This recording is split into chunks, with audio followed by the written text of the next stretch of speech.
Bismillah ar-Rahman ar-Rahim. Alhamdulillah. Wassalatu wassalamu ala Rasulillah sallallahu alayhi wa sallam. Allahumma alimna ma yanfa'na wa anfa'na bima lamtana wa zidna ilman. Dear brothers and sisters, parents and students, actually the most difficult speech is at the end because already everyone talked what I wanted to speak about. So I'm sitting there trying to make the speech as you guys are going. So you've taken all my words. So you put me here on the spot. Anyway, what I'll try to do, I just try to take about 10 minutes, is to split this speech in two. Why? Because we have two different audiences here. We have the parents that most of our respected teachers spoke to. And if you notice, their speech was mostly directed towards you. And then we have the students of different ages. And some of them who are younger, some who are older, with different understanding of what Islam is and how it should be tackled. And then you have you, the parents, that I'll address first, who are here, alhamdulillah, by the blessing of Allah subhanahu wa ta'ala, to try to maybe give your child what you didn't have. And that's a lot of times, myself as a parent, is that we want our children to succeed at the things that we might have not had a go at. And this is something very important. But at the same time, we must not allow that to take precedence over their understanding of what they're doing. So you want to look at this as what's the best for them and not what's the best for me necessarily. And there's two things here. Knowledge, the importance of knowledge. There are two types of knowledge in this world. There's religious knowledge and secular knowledge. A lot of you might have pushed your children for secular knowledge, and you're pushing them. And that is important, and I'll talk about that. But Islam is a balance. And we find that the first ayah and the first words that were revealed to Prophet Muhammad sallallahu alaihi wasallam, and we all know it, we hear it over and over again. There's been many speeches, so I don't want to be redundant. But it's اقرأ باسم ربك الذي خلق خلق الإنسان من علق اقرأ وربك الأكرم الذي علم بالقلم علم الإنسان ما لم يعلم. Read باسم ربك الذي خلق, in the name of your Lord who created you. Scholars say this refers to, number one, we are an ummah of knowledge. An ummah that reads, an ummah that recites, an ummah that studies. But how do they study? Bismi Rabbik, in the name of Allah. Niyyah, intention, sincerity, religious knowledge. And then Allah subhanahu wa ta'ala tells us that He who created man from the alaq, from the clinging clot. Iqra wa rabbuka al-akram. Read, and your Lord is the most bountiful, the most generous. Alladhi allama bil qalam, the one who taught man by the pen. Now here some scholars say that this knowledge refers to other knowledge. The first knowledge is direct. The Prophet ﷺ was told to read. How did he read? Through the angel Jibreel alayhi salam, who revealed to him the Quran. Direct knowledge from Allah subhanahu wa ta'ala, a direct link. And this is the Quran. The other type of knowledge, the knowledge that is taught by the pen. Men have connected it, have preserved it, and have pushed it forth and passed it on for generations. Knowledge of sciences, knowledge of mathematics, and so on. Different things. Both are important. But we find ourselves in 21st century that the ummah is limping on one side and ignoring the other one, on both. So parents are pushing their children to learn mathematics, to learn physics, science, biology, and so on, so they could become doctors, so they can become engineers.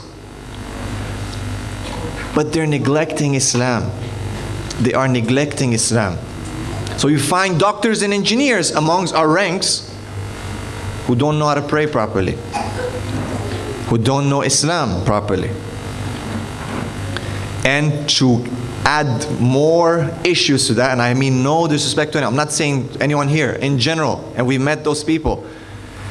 They will speak on Islam as if they are an authority. Because I'm Dr. Fulan or engineer so-and-so, let me tell you about Islam. And they do not know about Islam. And on the other side, we have some people who have learned Quran and learned Islam, but they have not learned the sciences. They have not learned knowledge of the world and so on. And they also speak sometimes, and that can cause trouble as well. And Shaykh al-Islam ibn Taymiyyah, he said that before he studied, he had knowledge of astronomy, he had knowledge of medicine, he had knowledge of the secular sciences as well. And the two are important. But if you were to see which one is the more important, no doubt Allah subhanahu wa ta'ala says first, اقرأ باسم ربك الذي خلق. Religious knowledge is more important. Those are your specs that you should see everything through. You don't want to go and study science, evolution, and you have no clue about Islam. And that's the first thing, your foundation is, for example, science. And you have no clue about Islam, because I've seen, and we've all seen, people getting confused. People leaving Islam. They don't know Islam. They'll come to you, they'll come to Shoaib, they'll say, brother, I don't know, I'm confused. My friend says, I think I'm going to leave Islam. I don't believe Islam is correct. And then the brother will ask him, so how much do you know about Islam? Nothing, like I know Al-Fatiha, or I memorized 20 juz'ah. He's a scholar. Do you know the meaning of those 20 juz'ah? Oh, no, I don't even know one word. Well, that's the problem. That is the problem. We are faced with the very difficult challenge in the 21st century. The challenge of modern education that is separated from ethics, from morals a lot of times, and from Islam, from religion. And if we cannot succeed at bringing, somehow, bonding, buffering the two back, we are faced with a very difficult issue here. And your children will grow up in an environment where they're surrounded by people who their parents don't care about them coming to TARBIYA class or anything like that, Quran, whatever his name is, Muhammad, Ahmed, Fatima, and so on. Doesn't matter. They don't know what hijab means. They don't know what the sunnah means. They don't know anything. Don't halal, haram, doesn't matter. They just know, okay, I won't drink or eat pork, and that's it. That's eating, and not eating pork and not drinking, that's not Islam only, So you're surrounded by this type of people in school, spending about 8 hours a day or 9 more or so with them, learning from them, peer pressure and so on. And then you come home, and then you find like, oh my God, what have I done? What's wrong with my children? I've had so many parents coming to me, brother, save my child. How can I save your child when you didn't save them? So this is your first step right here. You coming today here is your first step towards achieving this great goal. And I believe, being a past teacher here at MANAR, that MANAR is working really hard and has done an amazing job at doing this. And here in Dubai in the 21st century, in a world that is driven by materialism and so on, this is like an oasis, a blessing for us to have this. It's a blessing to do this. And we want to keep that blessing. And mashallah, the brothers here and the teachers and the management, they could be home with their families. They could be, they're busy, they're traveling, but they're giving up their time. So now you must do your part. Push your children. Help them. Believe in it. If we were not able to do it, maybe they can do it. And guess what? On the day of judgment, inshallah, we will also benefit. We will also benefit. Yes, we are in a certain situation that we might not be able to seek knowledge right now. That doesn't mean we won't try. Doesn't mean we send our children only to Al-Manar and that's it, we're going to work miracles here. No. We ourselves, ask your children, what did you learn? Don't be shy to learn from your child. I learned something every day, sitting here listening to the Qari about his version of the story between Ibrahim and Ismail, about the way he responded. I read that ayah many times. I never thought about it that way, about his adab, his manner. He says, I see in my dream. He didn't see Allah told me. But then his son responded, do what you've been commanded. Meaning he has full yaqeen that this is an order from Allah subhanahu wa ta'ala. We learn all the time. The thing is that we should humble ourselves, even to our children, to learn. And how many of scholars were young and their students were old? How many of scholars were the children and the students were the parents? We need to. And that's why, my time is up, but I'll take a few more minutes. What's the reward? The reward is Jannah, brothers and sisters. The reward is Jannah. And this is very important. The Prophet ﷺ said, من سلك طريقا يلتمس فيه علما سهل الله له طريقا إلى الجنة. Whoever trots a path of knowledge, he seeks knowledge through it. He embarks on a journey to seek knowledge. Allah will make for him easy a path towards Jannah. Towards Jannah. Now I want to start addressing the students. First and foremost, I want to tell you, some of you are 7 years old, right? How old are you? How old are you? You're 8? MashaAllah. What's your name? Mehek. MashaAllah. How old are you? 10. 11, MashaAllah. How about you? 9. 7, 8, 9, 10. Okay? Their way of looking at this right now, I can tell you by their faces that, man, my mom and dad brought me here today and I missed the cartoons, the Friday morning cartoons. True or not? Some are like, yeah. That's the way it is. Because some of them don't know right now the benefit that they will take from this. They just see a bunch of people right now talking, mentioning Allah, reciting Quran. They still don't understand, a lot of them, anything that we're saying. But this is where the two meet. That you are pushing them, bringing them. They still don't know, but you watch within a year, within a few months, when they start absorbing in their hearts, they'll start loving this place. Right now, they're kind of like, they don't know. It's weird. People are screaming on the mic, all these things. They're tired. They just came from a 5-day school week where people screamed and pushed them and this and that and homework and all, and here's more. Okay? They still cannot make the differentiation. They hear knowledge, knowledge, seeking knowledge. They don't know yet that this is somehow different. So they're sitting there, you guys are sitting there not understanding yet that there's going to be a lot of good things for you here. Now think about, what do you like the most in this life? What's your favorite thing? What's your name? Nadia? MashaAllah. Okay, what's your favorite thing in this life?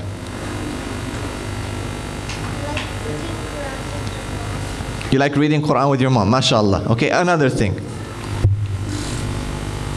Don't tell me that you like to read Quran just because I'm speaking about Quran. Tell me what you like. What, say? You like playing with your friends. What if I told you that you can play with your friends forever? Would you like it? No. Huh? No. But you said you like playing with your friends. Not forever. No, like whenever you want. Like no one's going to tell you, you're going to want to play with friends, you're not going to want to, whenever you want. It's up to you. What if I tell you that? Would you like that? Yes, you would. Right? She's shy. Of course. Anything that you like in this dunya that is halal and tayyib, remember the hadith that I said. من سلك طريقا يلتمس فيه علما سهل الله له طريقا إلى الجنة. When you go to Jannah, you would like to go to Jannah? What is Jannah? Put your hands up. Come on. What's Jannah? Yes. Paradise. Okay, that's a word only. Tell me what it is. Anyone tell me what is Jannah from the sisters? Yes. Exactly. This will be after this dunya in the akhirah, the place where we will go, our final abad, where we will khalidina fiha. We'll be there forever. That's why I'm here. And you will do what you want, whatever your eyes wish, whatever your heart wishes, you will get it. Things that in this dunya you held yourself back from. Your mom told you, for example, I don't know, like My Little Pony. You guys know My Little Pony? See, they all know. Like they'll say like it's not, it's not good because, and it's true. They make you think weird stuff. And you won't realize it. Horses talking and this and that and maquillage and all these things. Okay? But some things that are not, and your mom says, you know, my dear, it's better for you not to watch it because it's going to change your mind and all. And you're like, no, I want to watch it, I don't watch it. Right? But then, there's some things that are not allowed in this dunya, but they'll be allowed in the akhirah. So for example, if I tell you that you'll have your My Little Pony in Jannah, would you like that? See, someone will like it, yeah, of course. And it will be a halal pony. And you might even be able to speak to him. And if anyone has an issue with horses, well, the Prophet ﷺ traveled on Al-Buraq from Mecca to Al-Aqsa in minutes. Okay? And he was described as a little horse or a pony with wings that would fly. Is that cool or what? That is so cool. I think so. That's amazing. SubhanAllah. But see, we don't think of these things sometimes.